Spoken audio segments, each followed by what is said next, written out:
to spice things up. It's called Scotch and Watch because it's the future here in Australia already. So it's Friday night and whiskey o'clock. And I am diving into something. Well, I'm going to share with you what I've got today because it's an absolutely fierce monster known as the Wee Beastie. This is a fight. Now, if any of you drink whiskey, you'll know what Ardbeg is, okay? It's an absolutely brutal, massive peat punch in the face, okay? But this one is even worse because it's only 5 years old, which means it doesn't have any of the refinement of the really bad 12-year-old one. And so this is awesome, 47.4% proof. So I'm going to try and stay coherent for as long as I can. And that's where I am. How are you doing, Chris? Yeah, very good. Thank you, Ricky. 8:30 in the morning here in the UK, so nothing but black coffee in a big mug for me. Hope you're enjoying your life in the past, my friend. Yeah, thank you very much. We'll catch you up. No we'll offense. Catch you up soon. Yeah, not taken. You'll be here in 12, 14 hours. All right. So actually, where we will catch up, mate, is in Madrid. We're actually on stage in Madrid. Is 2 weeks? Is that? It is indeed. Yeah. 2 weeks from now, it will all be over. We'll just leave a delighted audience somewhere in the middle of Spain. Scotch and Watch continues its world tour with a visit to the 5th World Congress of Publishers in Madrid, in Spain, in 10 days. Yeah, so if you're going to be there, good turnout. There. Can't wait to. Yeah, I've seen I saw the list of people who are going. Good turnout.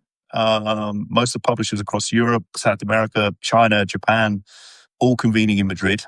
Talk about the future of publishing. It should be a great few days. They have no idea what they let themselves in for, do they, mate?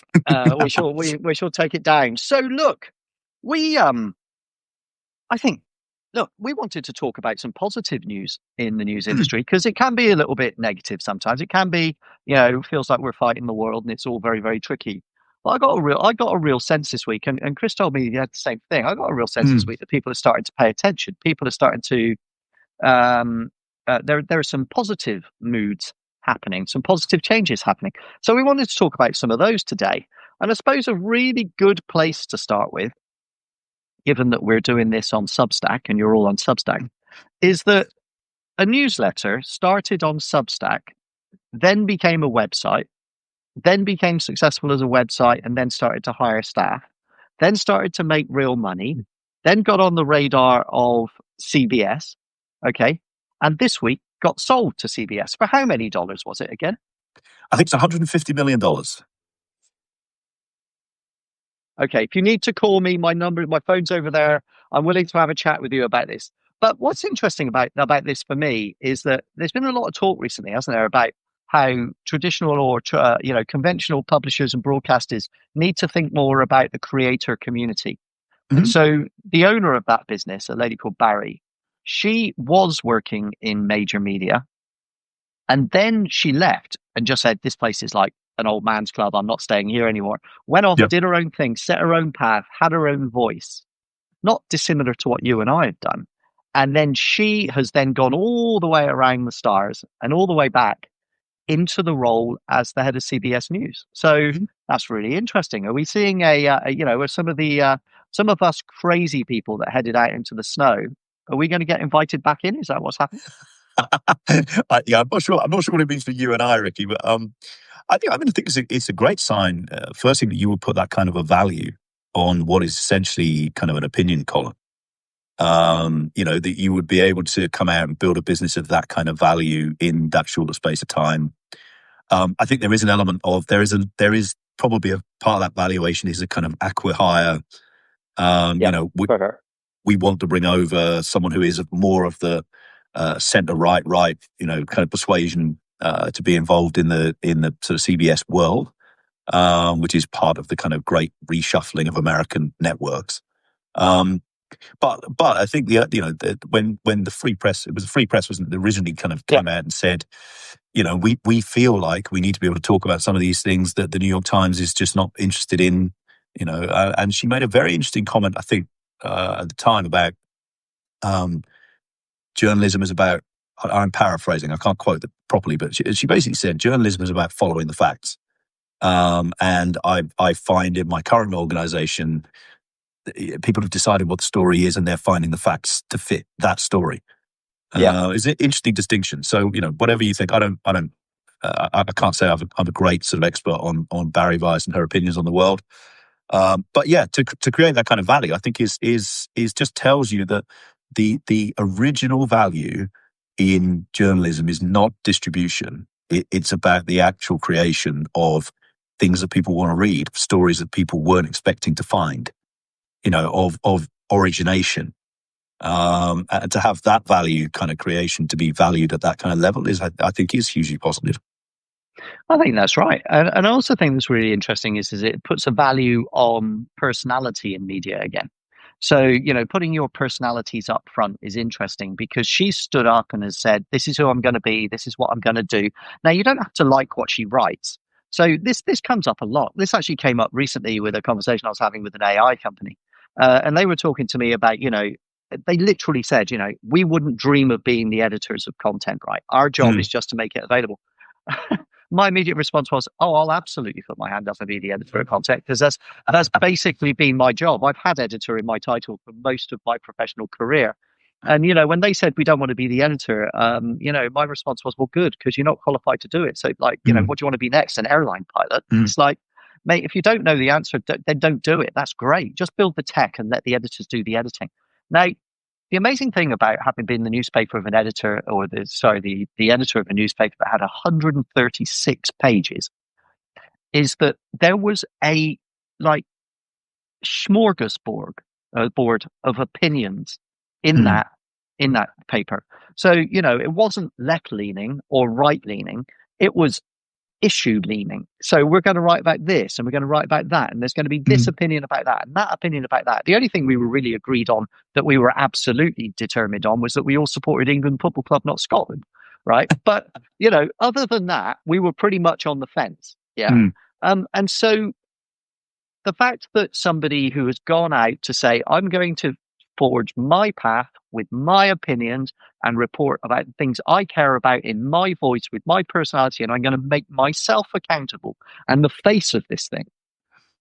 That takes courage, and I admire that. Okay. And she's done it. And what she's done is she's found an audience, and that audience is suddenly attracted to a major media company. And she's bounced off the audience back into the arms of a big media company. What I love about newsletters, and Chris, you and I have spoken about this before, is this is a full contact sport, right? There'll be people who will absolutely disagree with what we're talking about here on this call right now.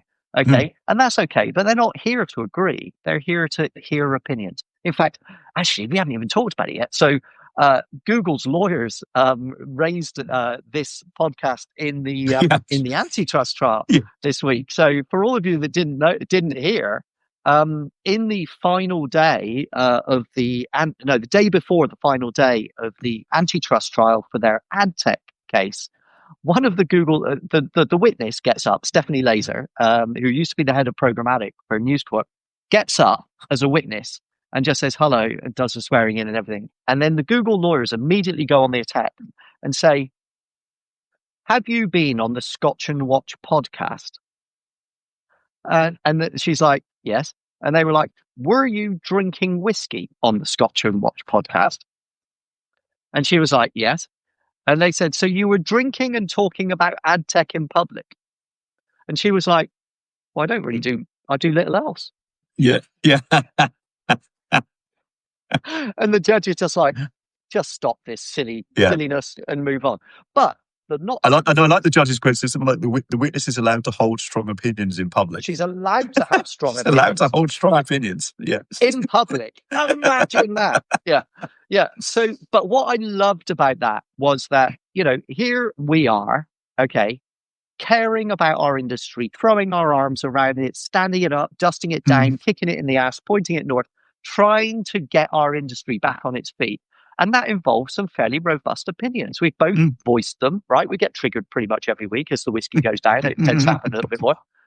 But you know what? That's okay, right? And in the same way my newspaper used to have a million different opinions, strong and soft, we are allowed to have opinions. Opinions are not a crime, okay? No. And people will judge you. They'll like them or they won't like them. And if they don't like them, they won't talk to you. But every now and again, your opinion, you put it out there to the universe and you tell everybody, okay, it goes off, you don't hear anything else. And then it appears in the most important antitrust trial in human history. I reckon we're doing a good job. Congratulations, fella. Well done. Cheers. Cheers to that. Cheers. Mm. And I hope you all enjoy our opinions. Okay. And if you don't like them, you're allowed to send me a note and say no. You're allowed to comment in the comments here and tell us what you think. But we are going to offer strong opinions because we do really give a shit about our industry and we're trying to save it. So Yep. I assume that's why you're here. So If you don't like this concert, other halftime shows are available. that's exactly right. That's exactly right. Take your advertising somewhere else. We don't want it. So, but I just want to go back to this conversation Mhm. about a good week for media. So clearly, the big news was that massive $150 million deal and that CBS buy-in. So terrific, great, well done. Really Mm. delighted that that's happened. But I do want to talk about it's not just that. A couple of other things have just happened, and that in on their own, they're all a good sign, but they're not really a signal. But together, they feel like a signal. So let me give you a couple of others that I spotted this week, and you might have a couple as well. I've got a few, yeah. Yeah. So the first thing is that I get a phone call from an organization in America called Nextdoor. I don't know if you guys know them. They're kind of like the Yeah. Facebook, but based on postcodes. And so, or zip codes in the States. And so 100 million users, people are posting on there about, there's a pothole in the road, or I've got I'm a new builder in the area and I'd like to help you if you need anything. But there's also people chatting about school football and a whole load of other stuff. And it's very, very kind of friendly and neighborly. It's a conversation you'll have over the fence. But they Mm. rang me, very big company. They rang me and they said, we want to integrate local news because we know that local news is the beating heart of these communities. So we want you to help us understand and get to know all of the local publishers around the world, and then to integrate all of their content into Nextdoor because everyone will love that. When was the last time a tech company rang you up, cold called you, and just said, "Hey, I really, really, really want to do something with you for 100 million readers, please"? When was the last time that? Have you had a call like that this week? When you say the last time, yeah, it's not happened to me yet. Amazing. And so that said to me, so I asked them, why? And they said, well, because we want to create more than a kind of signposting retail kind of Mm. activity here. We actually want to build community here so people can have conversations. So I thought that was absolutely fascinating. So I kind of put that in that I'm helping, obviously, and Mm. I'm connecting them with everybody under the sun. So that's amazing. So if you've got a local paper that you think wants to get involved or a local newspaper group, drop me a line, message me here or Mhm. send me a note on the Substack. And let's integrate them. But I had another thing. It wasn't just those two. There was more. So I had a phone call with a guy who I've known for a while. The first time I ever heard from him, he rang me when he first came to Australia. He'd moved here from the UK. He saw that I'd moved here from the UK. He rang me up and he was Mm. like, how do I get a tax file number? And, Yeah. what do I do? And where should I get a decent coffee? That kind of stuff. But he'd come from a major newspaper group in the UK called National World, which I think you Yeah. know, right? Yeah. Yeah. Yeah. And so he was running newsletter strategy there. And now he'd come to Australia with his wife and he was looking for a kind of new life, if you like, and a sea change from the dreariness and the darkness of London. No offense. Although it is very dark and cold. And anyway, um, he then started his own hyper local newsletter, okay, called the Melbourne Snap. And I actually wrote about it and interviewed him the other day. And he was telling me about, how this thing's grown and now he's got all these people that contribute and this thing. There's real energy in the community to find a local paper. Mm. It doesn't have to be a newspaper. It just has to be an outlet that people can sign up for. So that was awesome. And he did such a good job that Reach then got in touch, which is UK's largest regional newspaper and national newspaper groups, I understand. Yep. And they asked him to launch a whole host of newsletters, and he's launched 26 of them now on Substack. But this is the glorious piece. The newsroom, the editor of Reach, and I applaud you, Mm. went to the staff and said, we'd like to launch some newsletters. And you guys tell us what your passions are. And we've got somebody here that will help you get those newsletters live. We'll take you through the process, get them live. You can do this. But we know that it's going to take up time. So we will give you time off from your day job to chase your passion. Yeah. And now, as a result, they have 26 growing newsletters on Substack with a one-to-one relationship for the reporter who works at Reach with the reader, which is really interesting to me. So if you add all these things, I can find more. But if you just Yeah. add those things together, I've got a really big one I'm going to come to in a minute. But if you add Well, those together, that feels a bit like a movement. we'll just stick on that one for a minute because it's interesting. So Reach traditionally has, I don't know, some of you will remember this, but some of you won't. But many years ago, the Sun went behind a paywall. And the Sun was the biggest, brashest, boomiest tabloid. That was Yeah, you. That that was was your me. Yeah, thing. yeah, yeah. You did For, that.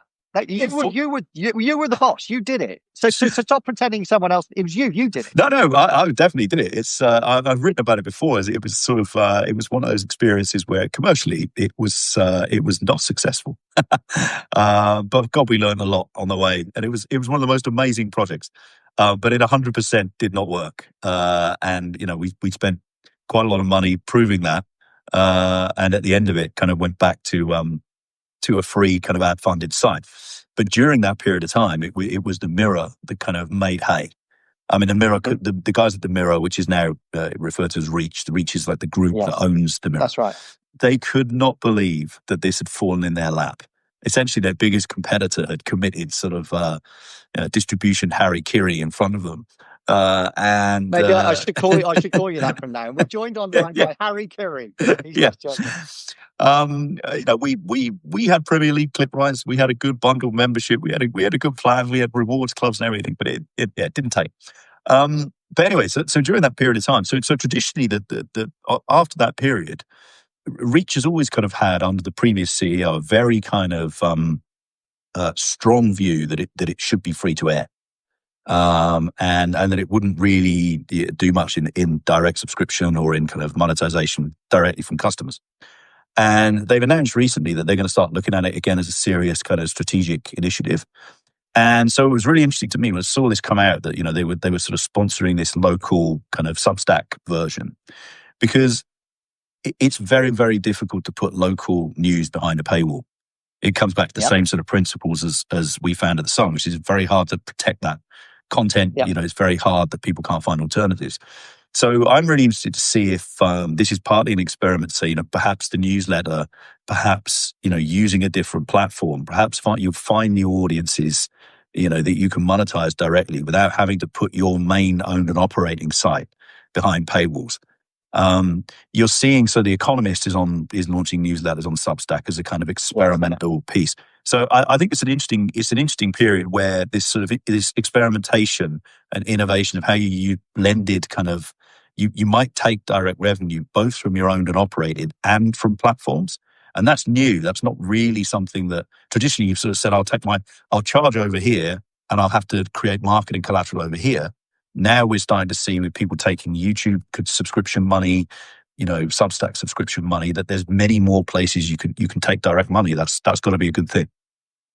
Having a one-to-one relationship with your readers is quite nerve-wracking to start with, but becomes incredibly rewarding. Yeah, I'll give you an example. So today, I know he's on the line.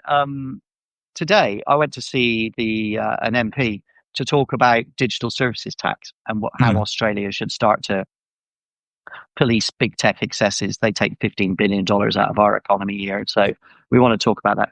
And so anyway, I'm having this meeting and I'm on my best behavior. I'm even wearing a collared shirt. I've come home and got changed because I didn't want to look too posh on the podcast. And then as we're leaving, he just leans over to me in the lift and just goes, "Are you doing Scotch and Watch tonight?" It just lifts your heart. So I've said so many times on this podcast over the years that, you know, the newspaper I used to run had 60 million readers. Yeah, 60 million. Okay. And I didn't know any of them as well as I know him. Yeah. and it's just beautiful feedback to get honest responses from real people. It's full body contact. You're right, you're wrong. Everyone has an opinion.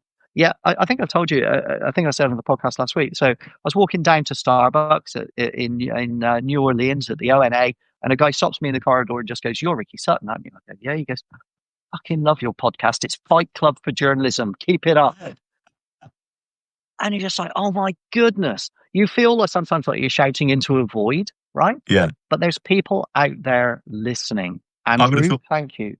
I would have thought your answer to a you Ricky Sutton in Vegas should have been no, officer.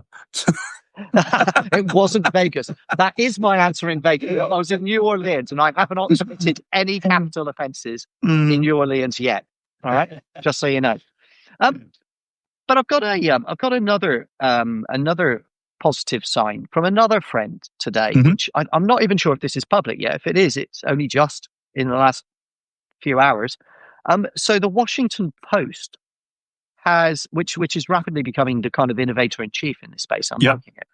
The Washington Post has launched an innovator fund, and it's basically said if you've got a really cool idea about ways to make news better, okay, Yeah. then you can put it into us and our community and our staff and our experts.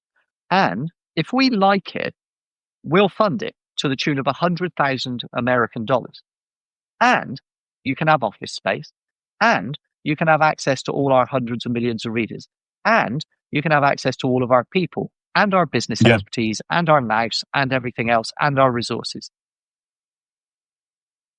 This is starting to be meaningful and material. Yeah. These are opportunities for journalists who might have thought that they were going to work for a newspaper forever, but have felt an entrepreneurial itch like you and I have, because you've Yeah. launched your sports business. Yeah. I've Yeah. launched my AI business. We're all doing these things over here.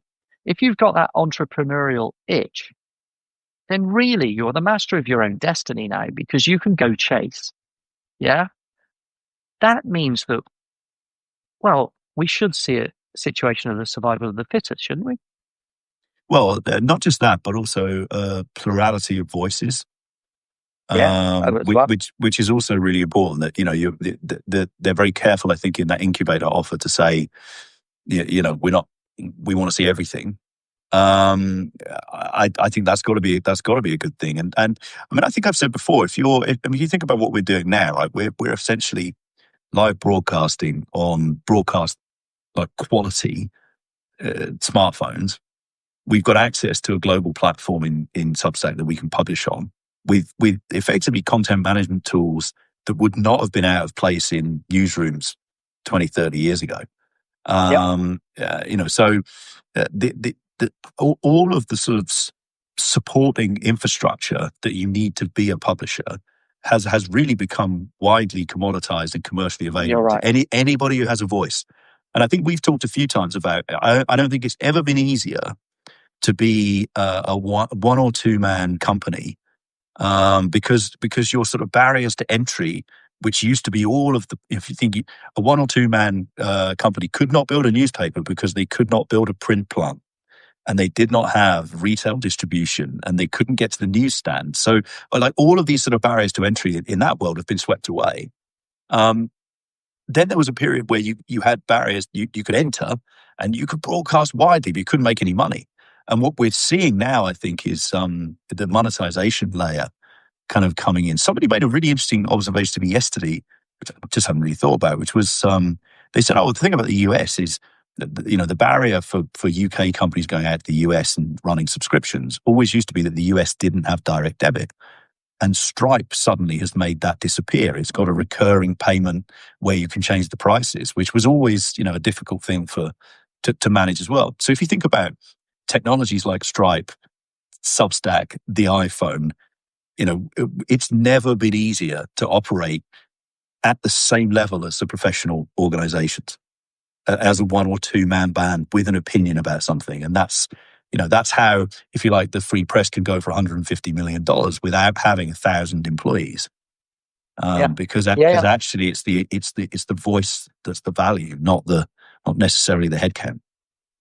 That's a really good point. And so that came up actually in my conversation with the guy from Reach about his podcasts. He Mm, basically said that, look, put your personalities front and foremost in building your businesses here because, you'll have that. There's in every newsrooms are full of the most interesting people, aren't they? mm, Honestly, mm. they're like the most interesting people at a party all in one room.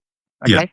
And I always used to laugh, when I worked on the tabloids, we all loved each other in the same way as special forces soldiers love each other. Yeah. yeah, You would beat each other up all day long, but if one of you took a shot, you'd carry them 25 Ks out of the yeah, danger zone, right? Somebody said to me once, you remember the UK Press Gazette Awards? Yeah. yeah. Yeah. Somebody said to me, what was it like? I said, it was a carnival of hate.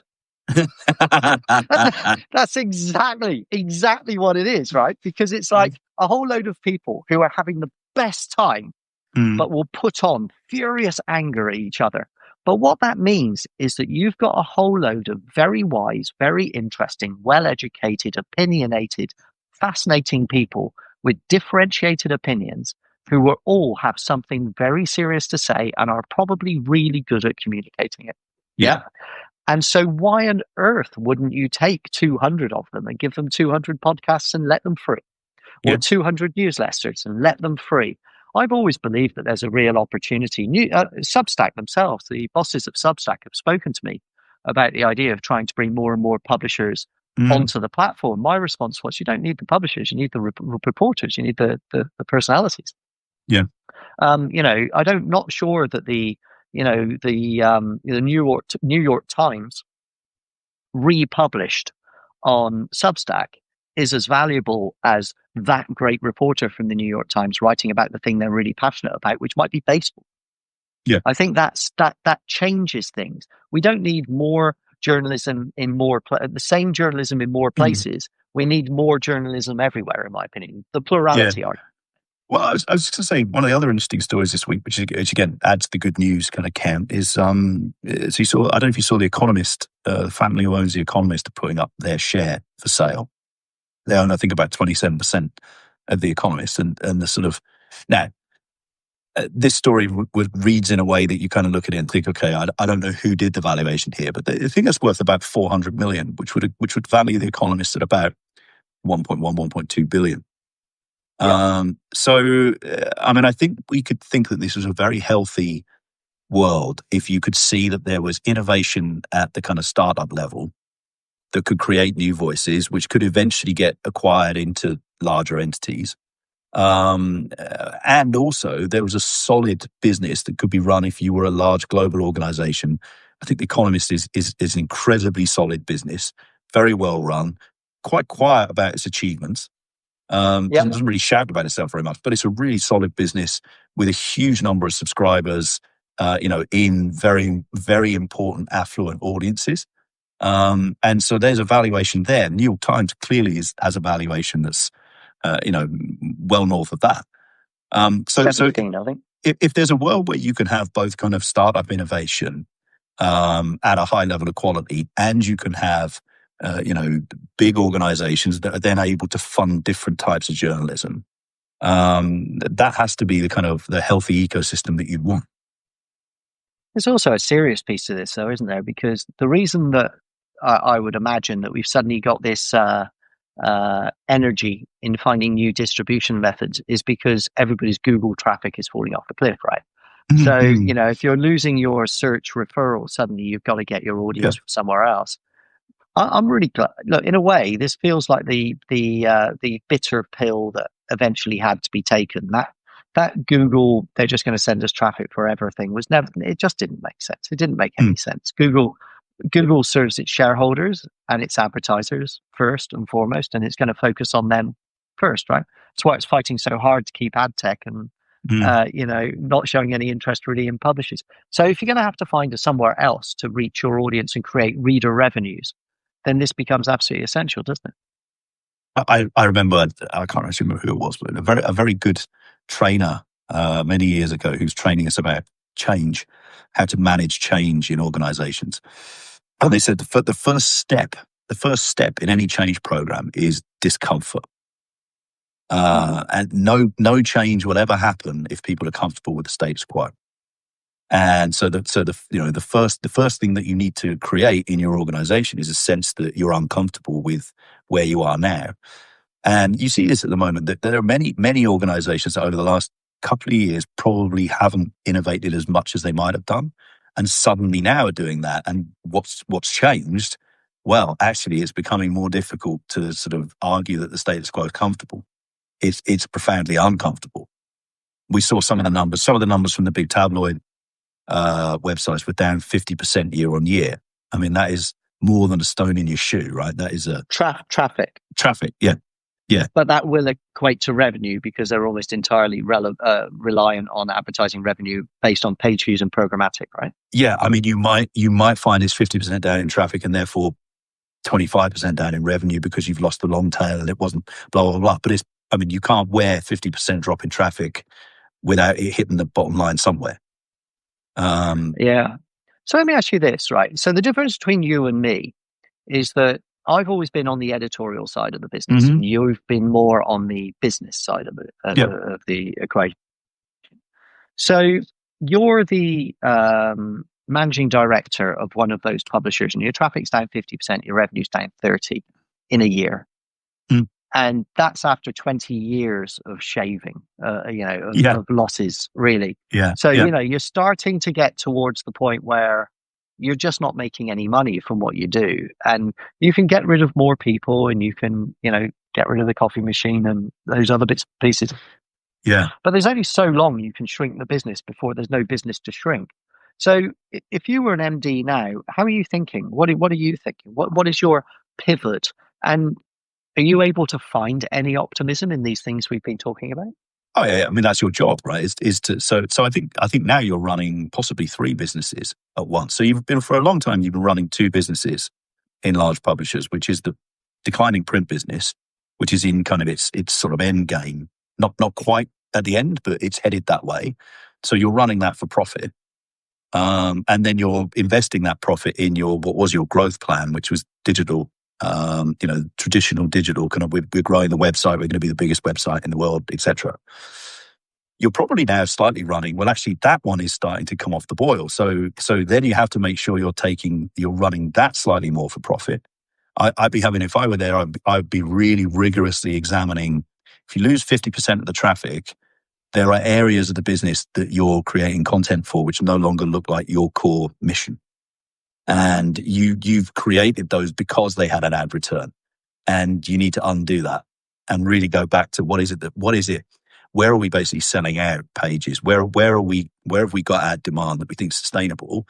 You're starting to run that business slightly more for profit. And then you have to plant, seeds and investment for innovation to say, well, but then where's our next set of revenue growth coming from?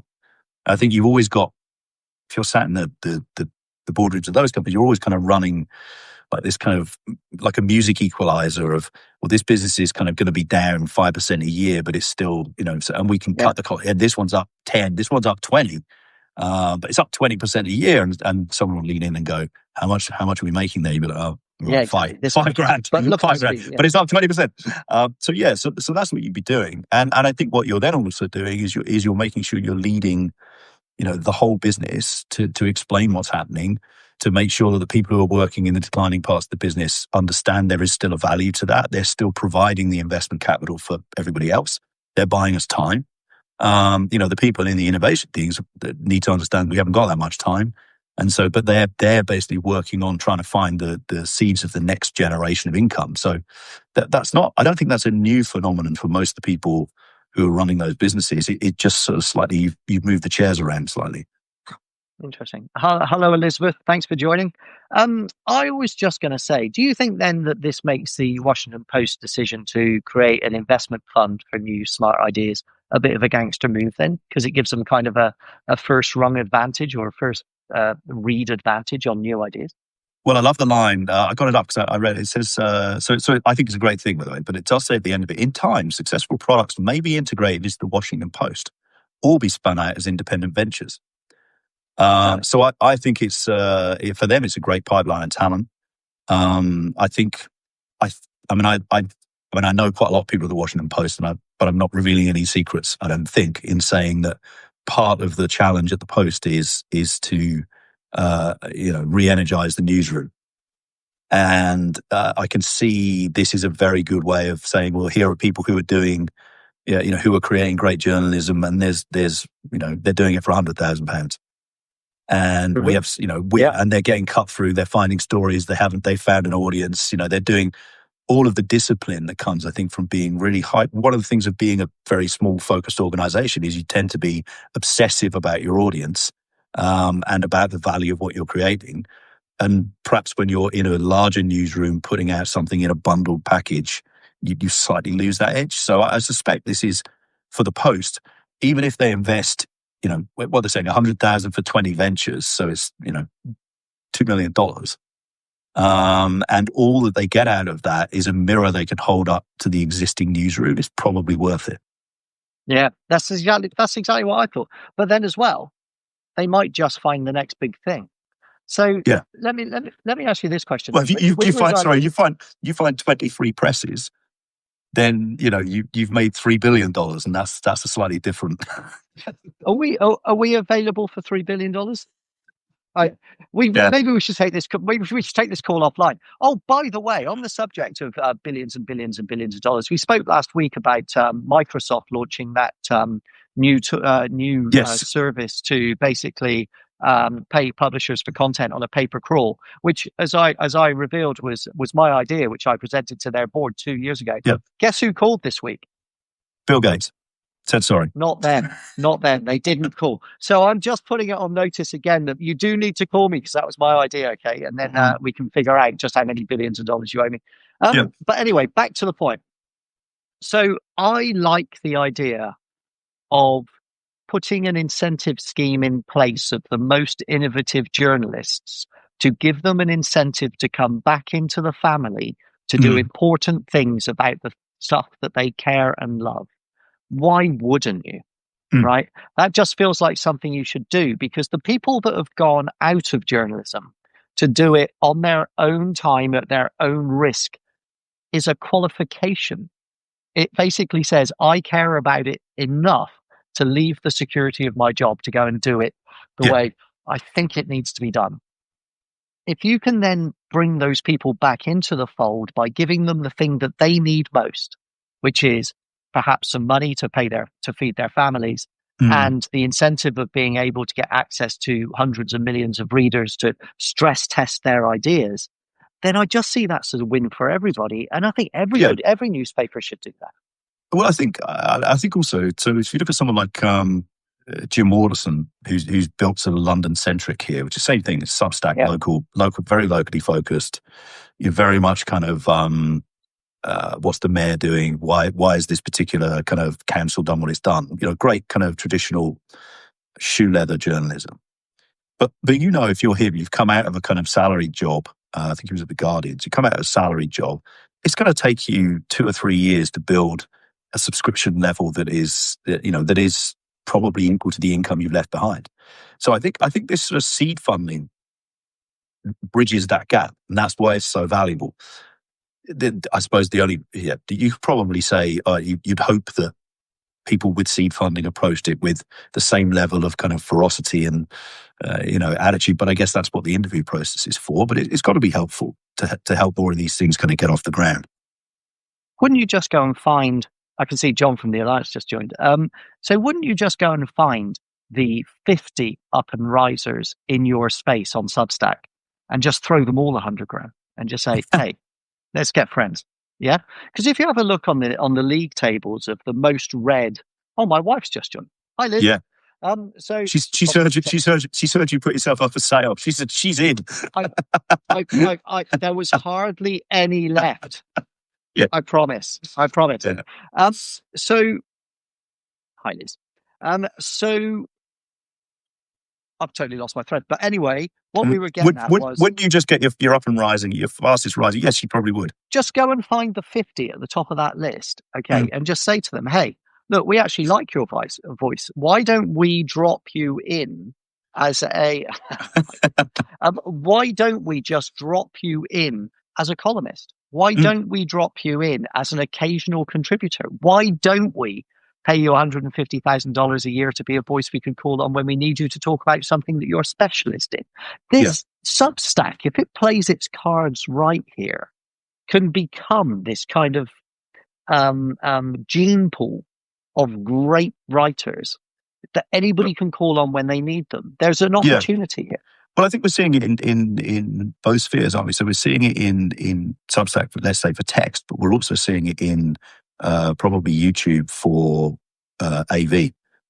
So there are voices that are ever present now in your life who again came out of YouTube and are brought on to the kind of nightly news shows because they're a voice that people recognize and want to hear, and they're independent, but they're also moving between the platform world and the kind of traditional media world. So I think you can see that happening in both places. There's sort of what are you doing? There's sort of an element of there's an element of this sort of interplay between big media organizations and independent voices happening in both text and video, I would say, at the moment. So there is, again, a conversation this week. I was having a chat with somebody about the decision of the judge not to free Chrome, or not to make Chrome available to someone else. Google got to keep it, right? And so the conversation was, should we build our own browser? Should we build our own browser and create our own network for us to do this? And I threw it out to my community and just expected it to just die on a vine and not hear anything back. About 50 people came back and just said, I'm in. And I was like, well, how much do you need? And they were just like, I'll do it for free. I just want to do it. I just think it's the right thing to do. Yeah. I just get the feeling there's energy. It's like a battery's been switched on. I don't know whether it was the Google trial ending or whether something else happened. Maybe it's AI. Maybe AI is now becoming. What do you think it is? Well, I think that's definitely the case. I think that the kind of the sort of looming AI is an interesting phenomenon because it's so uncertain as to what it actually is. It's sort of a shapeless. Depending on what's the thing in Harry Potter. In fact, it's good your kids are on. They can probably tell the answer. I think it's called the pensive or something, which is when you look in it, you see whatever you're meant to see or whatever you want to see. Over to you, kids. Yeah. Answer the question. Answer the question for Uncle Chris. I think some people look into it and they see this kind of amazing technological leap forward. I think there are a lot of publishers that look at it and see eventually kind of a catastrophic excavation of their intellectual property, and a kind of closing off of routes to market and all the rest of it. So you've got that kind of coming down the pipe at the same time as you've got the Google traffic drop off. So bets that you might not have taken 3, 4, 5 years ago when you're a little more comfortable, suddenly you've got to take them now. So innovation becomes necessary, not a kind of luxury. And that's what we're seeing. And that's a good thing. That's that always tends to, as you know, people work best when there is urgency and there is, some investment's been put into it and there's support to say, well, we have to find ways to make new revenue work rather than, we're going to try this experiment. But the way big organizations can, which is we're going to try this experiment. We've made sure that we've put sort of B-list people at a C-list level of investment, and we'll do it for such a short time that it cannot work. And then we'll put it in a box marked failed experiment number 70 and put it in the archive. That can lead. That mentality may have changed. It's the longest running joke in the newsroom is that when you get a job in special projects, that's your last job before you're fired. Yeah. So they go, I've got this really special project. The special project is, insert details here, but the subtext is, the special project is, I am managing you out of the business. Yeah. Is that fair? By the way, to anybody that might be working special projects right now, I think maybe the world's moved on, but that was certainly my experience of special projects. Yeah. But I like this idea, and I want. To your point, I just want to go back to your point about sometimes you need to feel the stench of death to be able to raise yourself off the floor. That's a really weird thing to me, because if you say to a journalist, hey, here's just the slightest possibility, just the slightest, maybe a whiff of a potential of a story, a journalist will stay up for 4 straight days, desperately hunting to prove that thing is true. They will they will be obsessively focused. Their wives, like the dishwasher goes unemptied. The car has no fuel in it. Like the journalist is just constantly focused on one thing and one thing only. Birthdays? What? Sorry, no, I'm busy. Right? That's what they do. Then their business is dying. And it's all going to end. All of it's going to end. And you can't raise any energy from them at all. It's like they've accepted that the bomb's going to hit them and they're just going to deal with it, right? Why is that? Where is the difference between that desperate hunger to get to the truth in a story that doesn't exist for self-preservation? Go on, you're a psychologist. Well, probably not, but what is that, do you reckon? Well, it's quite a big question. I mean, there's I'm trying to remember the book. It's a book about somebody who was in a concentration camp, but it's essentially about the lesson is uh, essentially you have to have hope. And hope is the thing that humans can always kind of get. That's how they sort of rouse themselves in these periods of, depression. And people who had hope, who believed that they would eventually kind of overcome, tended to be the people who made it through the worst horrors of Right. that era. Okay. Yeah. And yeah, and people who sort of thought, geez, there's no way out of this, were the people who didn't. And Yeah. so there are periods, and every industry has this. I know, we've been through, probably we're old enough to have been through a couple of, the financial crisis and COVID and whatever. And there were periods in that when you could feel the energy of the business was like, I just don't see how we're going to get out of this. And then eventually the spark gets rekindled, and that might be where we are now. One other disturbance in the force this week, which I thought was very positive, which we should talk about because we sort of ventured into the subject of AI. I'd be very interested this week in the reaction of film studios and sporting organizations and anyone who actually owns kind of filmic IP to Sora Mm-hmm. 2. And it feels to me a little bit, I might be misreading this. This might be a triumph of my hope over reality, but it does feel like there's a moment there where, for a lot of people, the copyright thing has clicked, and they've kind of gone, "Oh, but like you can't do that. Like you can't. Well, like Michael Jackson or Pulp Yeah. Fiction or Mickey Mouse. Mickey Mouse or Yeah. you're going Disney to had a or bit. Yeah. yeah, Disney, yeah." So suddenly there's this moment where I think there seems to be two dialogues I keep saying about that, which is, on the one hand, it's the fastest growing app in the App Store. So there is clearly a demand for it.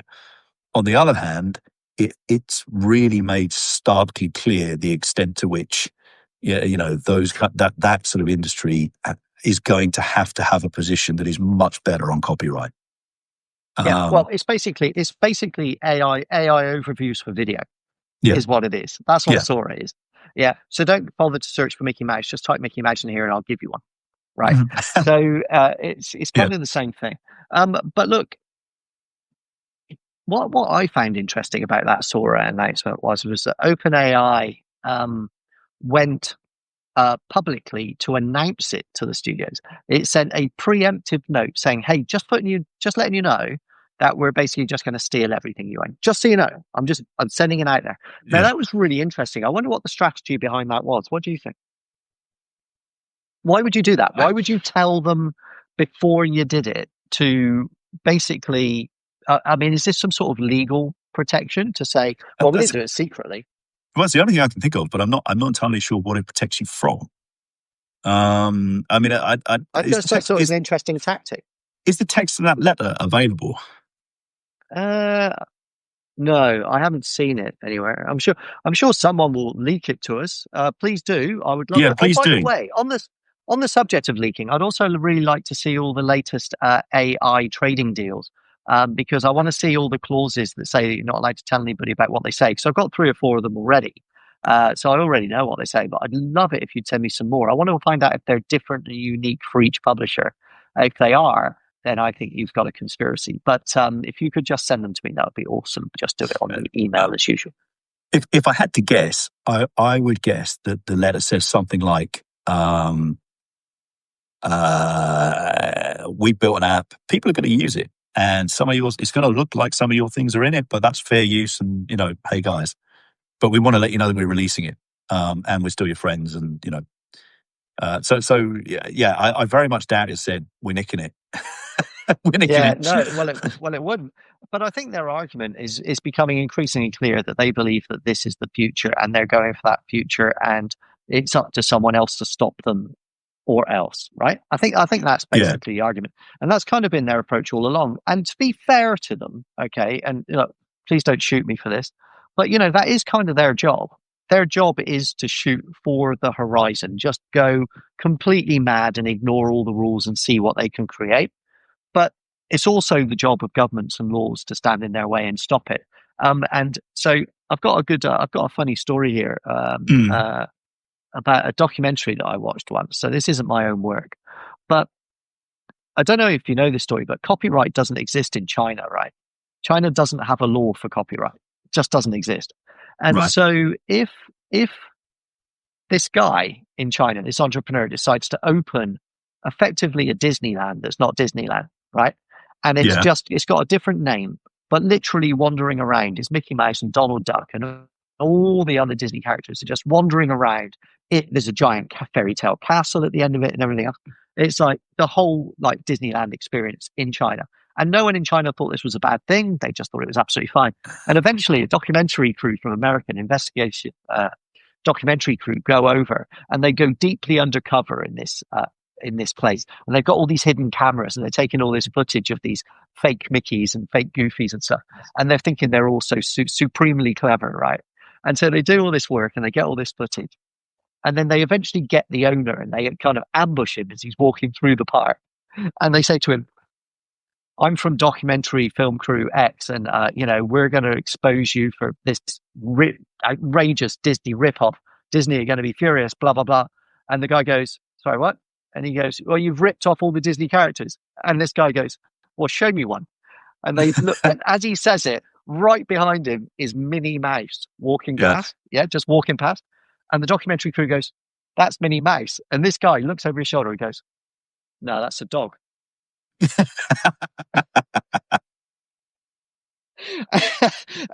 and that's the kind of AI attitude is look, sure, there are laws, but they just don't apply to us. Okay, so we're just going to do our thing and we'll be just fine. Well, I would highly recommend. I've just dug it up. Sam Altman's blog, which basically says in it, "Hey, look, we're going to make some changes. Firstly, we're going to give rights holders more granular control over generation of characters, similar to the opt-in model for likeness, but with additional controls." As in, yeah, we'll get to that. Some stuff about how excited people are about it, and then second, we're going to have to somehow make money from video generation. People are generating much more than we expected per user, and a lot of videos are being generated for very small audiences. Brackets, it actually costs us, every time somebody says. So we've got to pay our bills. Yeah, we're giving it away for free. So basically, this is like burning more of our cash. We're going to try sharing some of this revenue with rights holders who want their characters generated by users. The exact model will take some trial and error to figure out, but we plan to start very soon. And so, we're going to do that. We'll make some good decisions. We'll make some missteps, but we'll take feedback and try to fix the missteps very quickly. Which, I think speaks to the kind of now. I have I occasionally moments of admiration for this kind of we're going to plead for forgiveness, not permission. On the other hand, I think if you're Disney, you're like no. This is really a permission-based setup. Yeah. Well, yeah, because the IP is their entire business. With that response, that sounds a bit like they're trying to hide behind the character AI kind of idea. So, hey, sound like Arnold Schwarzenegger with our AI-generated Arnie character. And it's all good, and then we'll just hope that Arnie doesn't call because he's got big muscles and he's scary, right? So that's probably what they're thinking. So the idea that Disney is going to go, do you know what, Sora? You're right. What we're going to do is we're going to license you Mickey Mouse, okay? Yeah. So people can make their own Mickey Mouse birthday cards, and then you're going to pay us 15 cents on the dollar for every time you use it. Can't see that flying. Well, not if you spent any time studying the human race, you know what Mickey's going to be doing pretty goddamn quickly in those videos. My children are on the call, Chris. So having fun with Goofy. That's what he'll be doing. That little lovable scamp. We're going to move on. So, all in all, what I really wanted to say this week, what was really on my mind, and what's really been the undercurrent of my whole week, is just a real mood of optimism, right? So let's run through those things again. Let's talk about some of the things that have happened just in the past couple of weeks, right? So you've got a Substacker, a former news journalist that went out from the New York Times, that went out to Substack, that made Substack a success, that turned it into a media company that's now been bought, that's now back at the helm of a media company that wants to be modern. That feels like that is a path that a lot of people are going to get to tread. I think that's great news. Substack is now a place where lots and lots of really high quality journalistic talent is out in the open with hundreds of millions of users and tens of millions of dollars of revenue flowing in, hundreds of millions of dollars of revenue flowing in subscriptions and sponsorships and public Yep. speaking and consulting and various other bits and pieces. And journalists are learning to be entrepreneurs, and they need to be back in newsrooms to bring their entrepreneurial expertise back to newsrooms. Both of those things, enormous, fantastic news. I'm seeing a revival in local papers. I've Mhm. got a guy who's now running a local paper that's talking to me about it and telling me about how he's using Substack to do that. And then at the same time, he's launching newsletters for journalists in traditional newsrooms that have passions that are outside their day job. And the newspapers are giving them time off to work on those newsletters to build relationships with the readers that are personal one to one. That can only be a good thing, Yep. right? And everybody should do that. You've got Nextdoor, the big global business, big global social network, try asking me to help them integrate publishers into that platform to give them more reach. That can only be a great thing, right? And then you've got the Washington Post saying, hey, we'll put money down, okay, and we'll help all of you entrepreneurial journalists out there find ways to build new, insightful, and important and exciting projects that will help make our products better. These are things I haven't really seen happen in a decade, Chris. And Yes. so they're all kind of happening now. AI, it's what you said. It's exactly what you said. You're very wise. At the end of the day, this feels like the death blow, and therefore Mm. you've got no choice but to move out of the way No. or do something else. And that it might turn out that AI turns to be the trigger that saved us. Yeah, and I think Jeff Bezos said maybe it was last week. It's a horizontal technology, therefore it's going to affect all parts of every business. So it may end up being a great enabler of sort of efficiency in the newsrooms. It may end up as being a way of telling different stories. It can be harnessed by news organizations to tell different stories. It may end up creating some consumer products that have to then agree a kind of rev share or licensing model with publishers, which expands, use Yeah. cases for Oh, we journalism. hadn't even talked about that. Yeah. No, so The all of Cloudflare these and the things, Microsoft. exactly, all of these things feel like they could kind of, so at the same time as it could be the kind of the global killer, it could equally be the kind of innovation spark that helps everybody think about, well, if a new world is coming, then I'm prepared to do things I wasn't prepared to do. And that has to be a good thing. I think, and we haven't even touched on, by the way, which is rare for us, we haven't said the other thing that happened this week is the Google case finished and went off for the judge to make their decision. So, that could also be taking place in an environment where suddenly there is more investment available because the existing model, which has been under such pressure, suddenly gets a 20-30% boost in its revenues. So, Oh, and the rest, yeah, yeah, 40% probably. Yeah, yeah. no, you're absolutely right. So the trial has ended, and Judge Brinkema, the only Brinkema, has gone off to consider her judgment. My understanding is that she made it clear earlier on that she intended to have this all wrapped up before the end of the calendar year.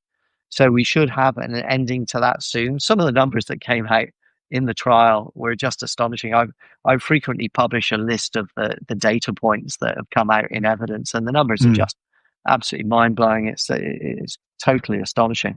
But so this kind of brings me to my final question because it comes from the Google trial. So in its final court documents, Google made a statement and then tried to walk it back. But the document it made, or the statement it made, was the open web is dead. If open AI, or sorry, not open AI, but if AI is a horizontal technology and Mm.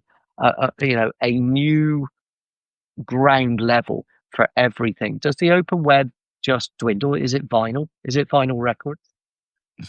Oh, it depends what you think it is. I mean, the open web to me is the ability to go to an entry point to the internet and end up in many, many, many different places.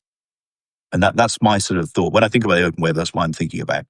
I think a closed web is where my entry points to the internet are dictated by 3 or 4 platforms, and I end up, when I navigate from that point, to the insides of 3 or 4 platforms. And I am, Yeah. retained in there forever.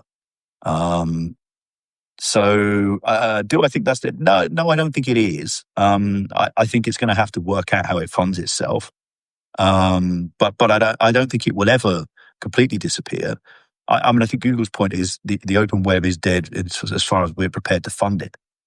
That's Yeah. exactly the right answer. I mean, it's a little bit like it's a little bit like the American attitude to NATO, which is, we kind of we don't mind it being there, but yeah, you guys have to work out how to fund it. Yeah, We're get not your we're parasite, missus. You don't Yeah, have to pay exactly. for that. So I think that can be Google's position, but I think it's so important. Everything we talked about is so maybe what I think about is everything we've talked about is about innovation and the kind of the ability for new voices to emerge, for new business models to emerge, for experimentation to emerge. And one of the things that this sort of oligopolistic structured platform world does is it says every experiment will happen within the constraints that I define. And so it's hugely important that there is an open space for innovation, whether that's defined as the open web because it can happen on emerging platforms. I don't really care. I just think there has to be a place where those sort of behemoth platforms can be challenged and different ways of thinking about journalism, about distribution, about monetization can be allowed to flourish. Otherwise, the world becomes just a sort of route to mass extraction. What a very fine statement at the end there. I can't really beat that. So look, thanks everyone for joining us. We'll be back again next Friday. I will, by the time I see you next time, I will have been on stage at South by Southwest Australia, telling the story of the Wizard of Oz as a warning, as an allegorical warning about the dangers of big tech. So I will. I'm doing that next Thursday, and one of two things is going to happen. I can be pretty clear about it. It's either going to fall flat on its face and be an absolute embarrassment, at which point it'll be pretty funny, or it's going to go just great and everything will be brilliant, and I'll be back next week. But if it goes really really badly, I might not be. But I have managed to persuade one of my mates, and you're very lucky you're in England actually here, Chris, because I've managed Yeah. to persuade one of my mates here in Australia to dress up as all the characters from the Wizard of Oz in that show. So he's got all the outfits and he's got a little changing booth on the stage and he's going to run in and out of the changing booth dressing as all the characters from the Wizard of Oz while I do the narrative. Who on earth did you convince to do that? It's my mate Wade Kingsley. He's a very, very unwise Jap. maybe we'll do that when we're on stage in Madrid in 2 weeks, huh? Yeah, brilliant. Brilliant. Well, thank you everybody. Thanks for coming. And yeah, we'll see you again Absolutely. next week. We'll see you here. All right. See you later. Bye, guys. Bye.